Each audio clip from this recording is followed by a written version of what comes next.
Hi friends, நம்ம விஜய் மல்லி ஸ்டோரியில் போன எபிசோட்ஸ் வந்து பார்க்கும்போது ரொம்பவே சந்தோஷமாக இருந்தது, நம்மளுக்கு நிறைவாக இருந்தது அப்படின்னே சொல்லலாம். ஏன்னா வந்து பார்த்திங்கன்னா மல்லியோட வாழ்க்கை வந்து பிரச்சனையில் தான் போயிட்டுருக்குன்னு நம்ம நினச்சிட்டு இருந்தோம். பட் ஆனால் எல்லாமே வந்து எல்லாருமே வந்து ஒத்துழைச்சு மல்லியோட லைஃப்பை வாழ வைப்பாங்க அப்படிங்கிற மாதிரி வந்துட்டு எபிசோட்ஸும் காமிச்சிட்ருக்காங்க. பார்க்கும்போதே ரொம்பவே சந்தோஷமாக இருக்குது அப்படின்னே சொல்லலாம். மெயினாக நான் என்ன சொல்ல வரேன்னு பார்த்தீங்கன்னா, மல்லி அதாவது அவங்க ரேணுகாக்காக வந்து பார்த்திங்கன்னா கதிரேஷன் ரொம்பவே இறங்கி வந்து தான் மல்லிகிட்ட பேசிகிட்டு இருக்காரு. தன்னோட பொண்ணோட வாழ்க்கை நல்லா இருக்கணும் அப்படின்னு சொல்லி தான் பேசிகிட்டு இருக்காரு. பட் ஆனால் நீயும் என்னோட பொண்ணு தான் அப்படின்னு சொல்கிற ஒரு வார்த்தை வந்து ரொம்பவே சென்டிமெண்ட்டாக இருக்குது நம்மளுக்கு அப்படின்னே சொல்லலாம்.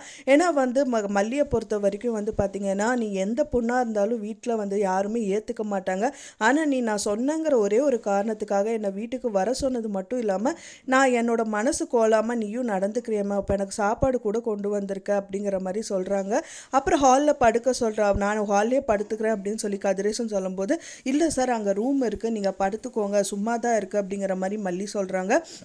ஸோ அது மட்டும் இல்லாமல், நீ என்னை சார் அப்படின்னு சொல்லிட்டு என்னை கூப்பிடாதம்மா, நீ என்னோட பொண்ணு மாதிரி தான் நானும் நினைக்கிறேன், அதனால தான் வந்து பார்த்திங்கன்னா உனக்கு சாமின்னு சொல்லிட்டு நான் உனக்கிட்ட கூப்பிட்டுட்ருக்கேன், நீ என்னை அப்பானே சொல்லு சாமி அப்படிங்கிற மாதிரி சொல்கிறாங்க. அவங்களும் அப்பான்னு கூப்பிடுறாங்க. ஸோ இந்த மாதிரி ரொம்ப சென்டிமெண்ட்டாக இருக்குது. இப்போ வரைக்குமே கதிரேஷன் வந்து அவங்க நினச்சி இந்த விஷயங்கள் எல்லாமே வந்துட்டு பண்ணலை. பட் ஆனால் எல்லாருக்குமே நல்லது பண்ணணும் அப்படிங்கிற ஒரு எண்ணத்தோடு தான் மல்லி நடந்துட்டுருக்காங்க. பட் ஆனால் வந்துட்டு அவர் வந்து மனசு மாறி இப்போ மல்லியாவே வந்து தன் பொண்ணாக ஏற்றுக்கிற அளவுக்கு வந்து வந்திருக்குங்கும்போது ரொம்பவே சந்தோஷமாக இருக்குது அப்படின்னே சொல்லலாம்.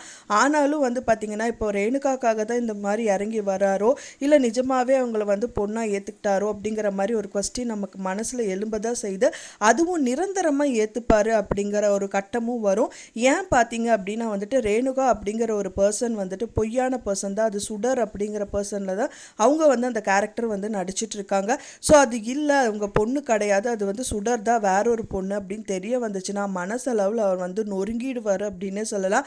அந்த நொறுங்குற மனசுக்கு ஆறுதலாக மல்லி வந்து கண்டிப்பாக அப்பவும் மருந்து போடுவாங்க அப்படின்னே சொல்லலாம். ஸோ அதனாலேயே வந்து இப்போ கதிரேஷன் மனசில் மல்லி வந்து டோட்டலாக இடம் பிடிச்சிருவாங்க.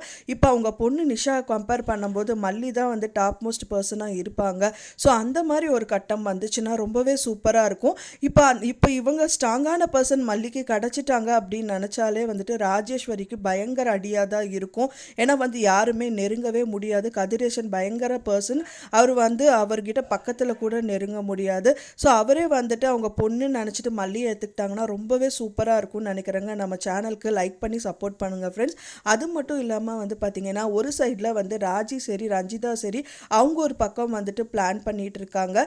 இப்போ கதிரேசன் இப்போ மெயினாக வந்து விஜய வந்துட்டு பார்த்திங்கன்னா கைக்குள்ளே போட்டால், அண்ட் தென் வந்து பார்த்திங்கன்னா கதிரேசனும் கைக்குள்ளே போட்டாங்கன்னா அவ்வளோதான், நீங்கள் தொலைஞ்சிங்க ராஜிமாங்கிற மாதிரி வந்து ரஞ்சிதா ஒரு பக்கம் வந்து உசுப்பேத்திட்டு இருக்காங்க.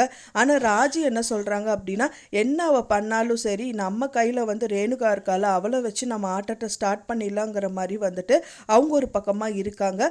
ரேணுகாங்கிறது வந்து அவங்களும் நினச்சிட்டு இருக்காங்க அவங்க வந்து உண்மையான ஆளு தான் சொல்லிட்டு, ஆனால் அவங்க பொய்யான ஆள், அவங்க வந்து சுடர் அப்படின்னு தெரிய வந்துச்சு அப்படின்னா வந்துட்டு பயங்கர ஷாக்கிங்காக தான் இருக்கும் ராஜிக்கு கூட அப்படின்னே சொல்லலாம். ஸோ வெயிட் பண்ணி பார்க்கலாம் ஃப்ரெண்ட்ஸ். கூடிய விரையிலே வந்துட்டு பார்த்திங்கன்னா மல்லி இந்த விஷயத்தை எல்லாமே கண்டுபிடிக்கணும். ஸோ அதுக்கு வந்து உறுதுணையாக இருக்கிறது நம்ம அன்னபூர்ணி அம்மா மனோகர் தான். ஸோ கூடிய விரைவில் கண்டுபிடிச்சிட்டாங்க அப்படின்னா எல்லாருக்குமே ஆப்பு தான் அப்படின்னே சொல்லலாம். ஸோ நீங்கள் என்ன நினைக்கிறீங்க அப்படின்னு சொல்லிட்டு உங்களோட கருத்துக்களை மறக்காமல் எனக்கு கமெண்ட்டில் ஷேர் பண்ணுங்கள். நான் சொன்ன இந்த தகவல் உங்களுக்கு பிடிச்சிருந்தால் மறக்காமல் லைக் பண்ணுங்கள், ஷேர் பண்ணுங்கள், கமெண்ட் பண்ணுங்கள், சப்ஸ்கிரைப் பண்ணுங்கள். மேலும் இன்னொரு மல்லி சீரியல் அப்டேட்டோட நெக்ஸ்ட் மீட் பண்ணுறேன். தேங்க்ஸ் ஃபார் வாட்சிங் மை டியர் ஃப்ரெண்ட்ஸ். நெக்ஸ்ட் வீடியோவில் பார்க்கலாம்.